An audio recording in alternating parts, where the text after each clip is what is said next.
Samson was one of the most famous and strongest men in the Bible. His incredible feats of strength against the Philistines are legendary. But how physically big and muscular was Samson really? While the Bible doesn't give exact measurements of his size based on the feats described, we can make some educated guesses. Here are the key takeaways about the size and strength of Samson. Samson likely had a very muscular and large physical stature based on his incredible displays of strength. He killed a lion with his bare hands, indicating massive upper body strength. He slew 1,000 Philistines with a donkey's jawbone, showing extreme endurance and power. He tore apart ropes and new ropes like flax, demonstrating immense grip strength. He carried off city gates on his shoulders uphill, requiring huge lower body strength. He pushed down pillars with his hands, again showing massive upper body power.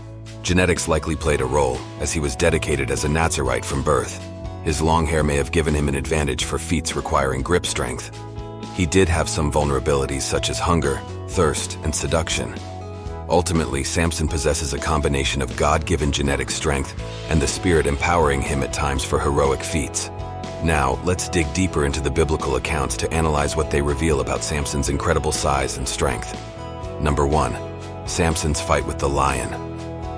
One of the first demonstrations of Samson's incredible physical strength comes in Judges 14 when he kills a lion with his bare hands. And the Spirit of the Lord came mightily upon him, and he tore the lion apart as one would have torn apart a young goat, though he had nothing in his hand. But he did not tell his father or his mother what he had done. Judges 14:6.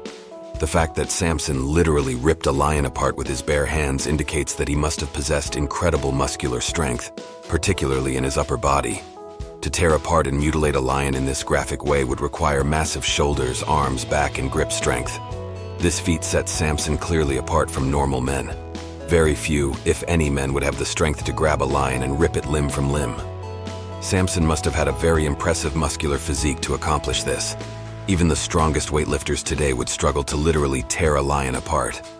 The text indicates that Samson was empowered by the Spirit of the Lord supernaturally for this act, but he still needed the raw physical strength in his body to accomplish the feat.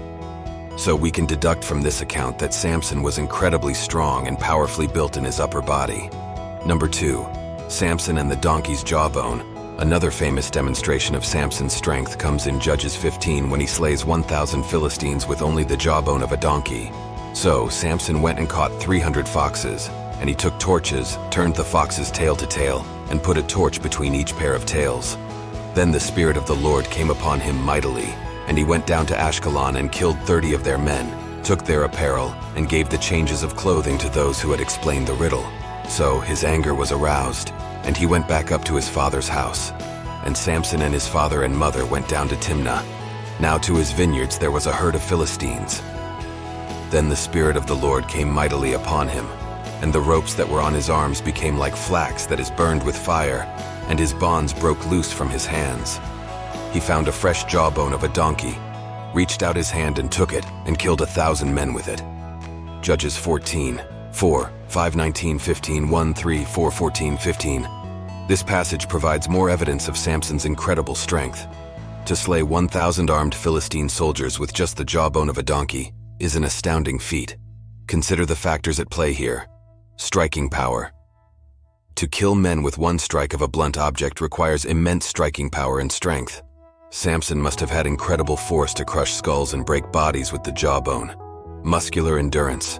Fighting and killing 1,000 men would require insane levels of stamina and endurance in his muscles. His strength was not just in short bursts but could be sustained for long durations in battle. Grip strength. Gripping and wielding the jawbone for an extended battle displays his crushing grip strength that allowed him to hold and swing a crude weapon for so long without tiring. Agility. The fact that 1,000 men could not overpower him indicates Samson's skill and agility in battle despite his size. Supernatural empowerment. Again, we see the Spirit empowering Samson, which enabled him to achieve this superhuman feat. But he still required the natural base strength. Overall, this battle showcases how Samson's incredible muscles, conditioning, skill, and supernatural enablement made him an unbeatable warrior. Number 3. Samson rips apart ropes and new ropes. Judges 15 highlights another demonstration of Samson's incredible strength, tearing apart ropes and new ropes as if they were flax. And when he came to Lehi, the Philistines came shouting against him. Then the Spirit of the Lord came mightily upon him, and the ropes that were on his arms became like flax that is burned with fire, and his bonds broke loose from his hands. He found a fresh jawbone of a donkey, reached out his hand and took it, and killed 1,000 men with it. Judges 15:14, 15. So Delilah took new ropes and bound him with them, and said to him, "The Philistines are upon you, Samson." And men were lying in wait, staying in the inner chamber. But he broke them off his arms like a thread. Judges 16:12. The ropes that bound Samson were unable to contain his strength. He broke free from them as if they were flax ropes set on fire. This shows the immense power in his shoulders, arms, and grip strength to simply flex and snap ropes designed to bind human beings. Even more impressive, brand new ropes were unable to bind Samson either. The newer and thicker ropes intended to constrain him he broke as if they were mere thread. This is another level of power and strength that should not be possible for a man. For perspective, studies on grip strength today suggest the strongest men can squeeze about 140, 160 pounds of force in one hand. For Samson to snap thick ropes designed to constrain men, his grip strength must have far exceeded any elite strongman today. Just the force exerted through his shoulders, back, arms, and hands to break those ropes would have been incredible. This showcases that Samson was exceptionally muscular and defined, especially in his upper body. Normal rope cords stood no chance at containing him. It is as if his very muscles put ropes designed to bind men into a flax fire, rendering them useless. Samson's strength exceeded what ropes and cords were designed to contain. Number 4. Samson carries off city gates. After the famous story of Delilah cutting Samson's hair and the Philistines capturing him, we pick up the story again in Judges 16, where Samson's strength returns. Now the temple was full of men and women. All the lords of the Philistines were there, about 3,000 men and women on the roof watching while Samson performed. Then Samson called to the Lord, saying, "O Lord God, remember me, I pray. Strengthen me, I pray, just this once, O God, that I may with one blow take vengeance on the Philistines for my 2 eyes." And Samson took hold of the 2 middle pillars which supported the temple, and he braced himself against them, one on his right and the other on his left. Then Samson said, "Let me die with the Philistines." And he pushed with all his might, and the temple fell on the lords and all the people who were in it. So the dead that he killed at his death were more than he had killed in his life. Judges 16:27, 30. We again see Samson's strength highlighted, but now in his lower body. He braces himself between 2 pillars and pushes them down with his power. For context, archaeologists describe ancient Philistine temples as having stone columns about 6 feet in diameter on average. For Samson to generate enough force to destabilize and collapse those stone pillars and bring the whole temple crashing down, he must have possessed extreme lower body strength. His leg muscles, quads, hamstrings, calves, must have been incredibly powerful to exert that much downward force. This required massive muscle mass as well as lower body leverage technique. Beyond his lower body strength after toppling the pillars, Samson displays his upper body strength again by lifting the temple gates and carrying them on his shoulders. Then Samson said, "With the jawbone of a donkey, heaps upon heaps, with the jawbone of a donkey I have slain 1,000 men." And so it was, when he had finished speaking, that he threw the jawbone from his hand and called that place Ramath Lehi.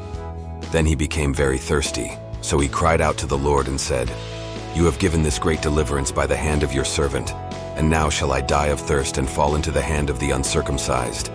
So God split the hollow place that is in Lehi, and water came out, and he drank, and his spirit returned, and he revived. Judges 15:16, 19. After destroying the temple, Samson still had enough strength left to lift the giant city gates and carry them uphill on his shoulders to the top of a mountain. Temple gates of cities in this period were thick wooden doors covered in metal plating. For one man to lift them upright and transport them uphill after battle would have required massive upper body strength. This showcases the immense muscle mass and power Samson had in his chest, shoulders, arms, back, and core to achieve this feat. Number 5. Samson's hair and Nazarite strength. In addition to these demonstrations of strength, the Bible gives some other clues into Samson's power. Specifically, it mentions his long hair from being a Nazarite. "For behold, you shall conceive and bear a son, and no razor shall come upon his head. For the child shall be a Nazarite to God from the womb, and he shall begin to deliver Israel out of the hand of the Philistines." Judges 13:5. Samson was dedicated as a Nazarite from birth, which meant he could not cut his hair. This vow entailed other requirements as well, like abstaining from wine. There are a couple of ways this could have positively impacted his physical size and strength. Genetics.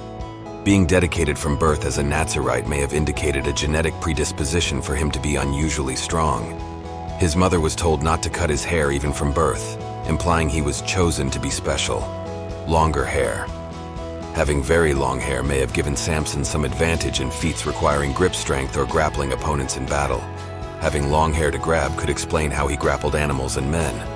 So in summary, genetics and his hair length as a Nazarite may have worked in combination with his natural strength and divine enablement to make him even more powerful. At the same time, Samson did have moments of vulnerability that are worth noting. For example, he experienced thirst and hunger just like other men. Judges 15:18, 19. He was tempted by women and prone to lust like other men. Judges 14:16. His strength did leave him when his hair was cut. Judges 16:19. So he may have had normal human appetites and vulnerabilities despite his unusual strength. When the Spirit empowered him, however, he accomplished incredible feats of strength. Lessons Christians can learn from Samson. While we may never attain Samson's legendary physical prowess, there are important lessons Christians can learn from his example. Number 1. Our gifts come from God. Samson's strength ultimately came from the Lord, not himself. We should humbly acknowledge God as the giver of our talents and abilities. Number 2. Obedience brings blessing. When Samson obeyed God, he was blessed with strength. But disobedience led him to loss and captivity. We should pursue obedience to experience God's blessings. Number 3. Guard against temptation. Samson fell prey to physical lusts and temptations. We must be on guard against the enemy's schemes to entrap us. Number 4. Fulfill your purpose. Samson was called to deliver Israel from the Philistines. We each have a purpose God wants to achieve through our lives. Number 5. Finish strong. After failing at times, Samson finished his life's mission with a mighty demonstration of strength. Despite failures, determined to finish the race strong for God's glory. So, while we may never match Samson's physical stature, we can still strive to emulate his dedication to God and find strength in fulfilling our purpose.